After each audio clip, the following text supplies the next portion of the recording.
नमस्कार, मैं आर के पाल आप सभी दर्शकों का स्वागत करता हूं आपके अपने न्यूज़ चैनल शहर का दर्पण में। अब सभी खबरें विस्तार से। कि देश के अंदर एक कॉन्स्टिट्यूशनल क्राइसिस का दौर है।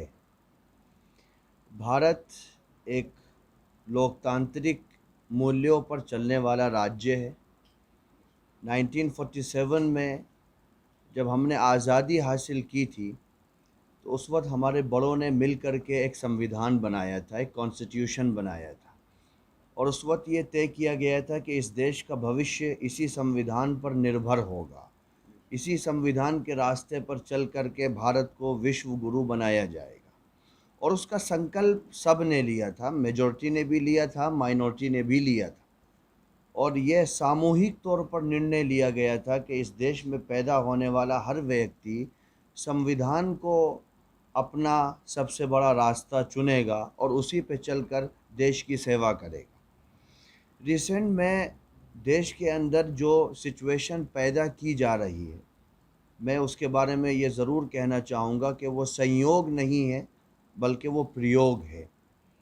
देश के अंदर चाहे वो मस्जिदों का मसला हो या धार्मिक कोई भी ऐसा मुद्दा हो, उसको गरमा करके, भड़का करके लोगों के अंदर एक गैर संजीदगी को पैदा किया जा रहा है। कॉन्स्टिट्यूशनल क्राइसिस की जब बात आती है तो रिसेंट में आपने देखा होगा कि मध्य प्रदेश के अंदर एक घटना होती है, और उस घटना के बाद अभी कोई इंक्वायरी भी कंप्लीट नहीं होती है, लेकिन 90 से ज़ायद लोगों के घरों पर बुलडोज़र चला दिया जाता है। जहांगीरपुरी में एक घटना होती है। एक संवैधानिक राज्य में किसी भी धार्मिक त्यौहार के लिए या किसी भी मजहबी इबादतगाह के लिए एक रूल्स होते हैं। अगर लोगों को रूल्स से परे कर दिया जाएगा तो फिर इस देश में खुदा न खास्ता कहीं ऐसा ना हो कि जो कुछ पिछले एक महीने में शोभा यात्रा के दौरान हुआ है वो राइट की तरफ से हुआ है या लेफ़्ट की तरफ से हुआ है, वो एक दूसरा इशू है। लेकिन सवाल ये है कि एक आज़ाद राज्य में आखिर ये क्यों हुआ है, कौन इसका जवाबदेह है। चाहे वो मस्जिदों से हुआ है या मंदिरों से, दिशा में ले जाना है तो हमें इन चीज़ों से बाहर आकर सामूहिक तौर पर देश के लिए काम करना पड़ेगा। मेरा देश जिस जगह है उसके करीब में एक छोटा सा देश है श्रीलंका। अगर आज कल हम श्रीलंका की सिचुएशन देखें तो वो कम्प्लीटली कोलैप्स कर गया। कोई भी देश एक दो साल में कोलैप्स नहीं करता है, उसके पीछे एक बहुत बड़ी हिस्ट्री होती है। अगर आप श्रीलंका को देखें तो मैं ये कह सकता हूँ कि श्रीलंका भारत के लिए एक बहुत बड़ा सबक लेने वाला राज्य है। श्रीलंका में जिन लोगों ने 20 साल राज किया, जो राजपक्षे परिवार थे, उन्होंने वहाँ के तमिल जो 12% की पॉपुलेशन है और अबाउट 9% पॉपुलेशन वहाँ मुस्लिम्स की है, उन्होंने इन दोनों माइनॉरिटीज़ के ख़िलाफ़ मेजॉरिटी को इकट्ठा किया। अगर आप देखेंगे श्रीलंका का इतिहास तो पिछले कई सालों में ऐसे निर्णय लिए गए जो क्रिश्चियंस के, तमिल के, मुस्लिम के ख़िलाफ़ थे, और जो मेजॉरिटी थी उसको इन्हीं निर्णयों के बीच में घुमा के रखा। नतीजा ये हुआ कि आज पूरा मुल्क कोलैप्स कर गया, और 3 दिन पहले प्राइम मिनिस्टर को ऑफिशियल स्टेटमेंट जारी करना पड़ा कि श्रीलंका में पेट्रोल नहीं है, और उन्होंने कहा कि अगला 1 महीना और ख़तरनाक आने वाला है। पैरासीटामोल भी अगर उनको लेनी है तो इंडिया, भारत देगा या कोई और देश देगा तो उनको मिलेगी। कहीं ना कहीं भारत को उससे एक सबक लेने की ज़रूरत है। कहीं ऐसा तो नहीं है कि हम बेसिक मुद्दों से ध्यान भटकाने के लिए धार्मिक मुद्दों को हवा दे रहे हैं। इसीलिए मैंने कहा कि शायद ये संयोग नहीं है बल्कि ये प्रयोग है। अगर हम चीज़ों को देखें, महंगाई को देखें, 10 लाख सरकारी पद खाली हैं, इन पर डिस्कशन क्यों नहीं होता है। कितने युवा हैं बेरोज़गार घूम रहे हैं, उनके पास कोई रोज़गार नहीं है, इन पर डिस्कशन क्यों नहीं होता है। क्या हम देश की सेकेंड लार्जेस्ट मेजॉरिटी को इग्नोर करके क्या हम इस देश को विश्व गुरु बना सकते हैं। हम सब ने संकल्प लिया है कि एक गौरवशाली, वैभवशाली, समृद्ध, संपन्न भारत का निर्माण करना है, लेकिन वो उसी वक्त होगा जब हम सब कम से कम भारतीयता के तौर पर तो संगठित हों। हमारे धर्म अलग हो सकते हैं, जात अलग हो सकती हैं, भाषाएं अलग हो सकती हैं, कल्चर अलग हो सकते हैं, लेकिन हमारा देश तो एक है। हम इस देश के नाम पर तो एक हो सकते हैं कि कहीं ना कहीं इस देश का युवा मायूस हो रहा है। और जब कोई कौम मायूस होती है, हमारे देश में 65% पॉपुलेशन अंडर 35, हमारे देश में 40% पॉपुलेशन अंडर 20 है, हम यंगिस्तान भी हैं। अगर हमारा युवा मायूस हो रहा है, परेशान है, तो अब ये तय करना पड़ेगा कि फिर भारत किस दिशा में जा रहा है। एक सिटिंग राज्यपाल कह रहा है कि हम कहाँ जा रहे हैं। 4 दिन के अंदर अगर हमारे शेयर बाजार से 25,000 करोड़ रुपया फॉरेनर निकाल रहे हैं, तो इसके पीछे का तो कोई रीज़न होगा ना। रुपया अगर कुछ साल पहले डॉलर के मुकाबले में 62 रुपये था, तो आज तो 78 पॉइंट समथिंग है। जो गैस है वो हम 410 रुपये में लिया करते थे, आज हम 1,000 से ऊपर जा रहे हैं। पेट्रोल डीजल में कितना ज़्यादा फ़र्क हो गया है। इसी तरह अगर हम और देखें, सरसों का तेल कभी 60 रुपये था, आज कहाँ पहुँच गया।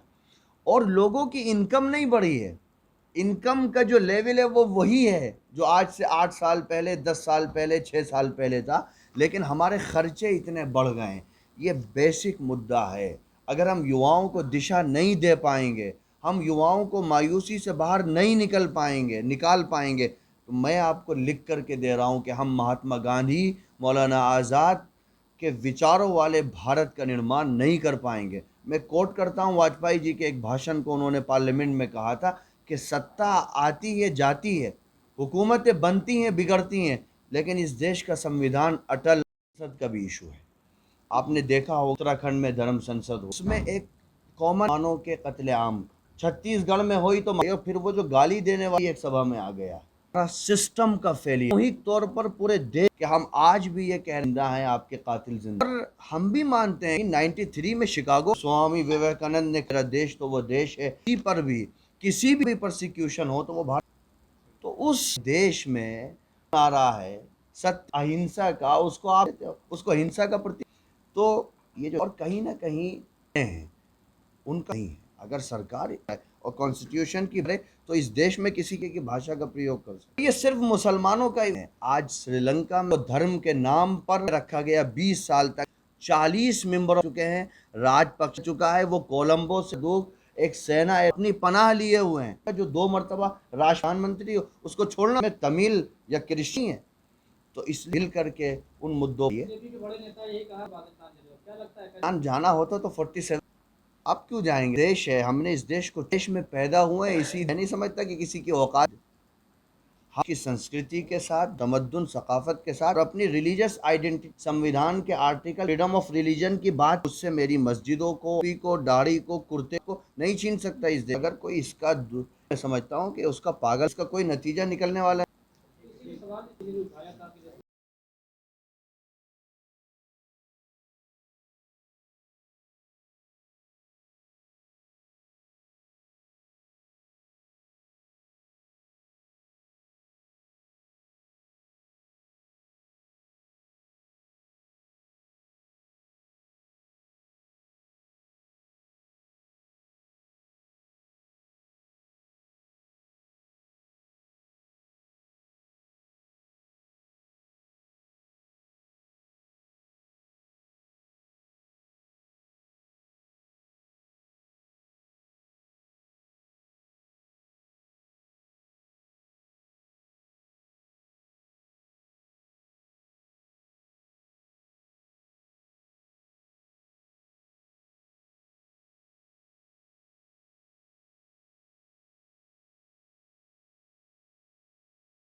पाकिस्तान की बात करते हैं, इंडिया टुडे का एक प्रोग्राम था, उसमें परवेज़ मुशर्रफ साहब आए हुए थे, जो नवाज़ शरीफ की गवर्नमेंट को गिरा करके, बगावत करके वहाँ के राष्ट्रपति थे।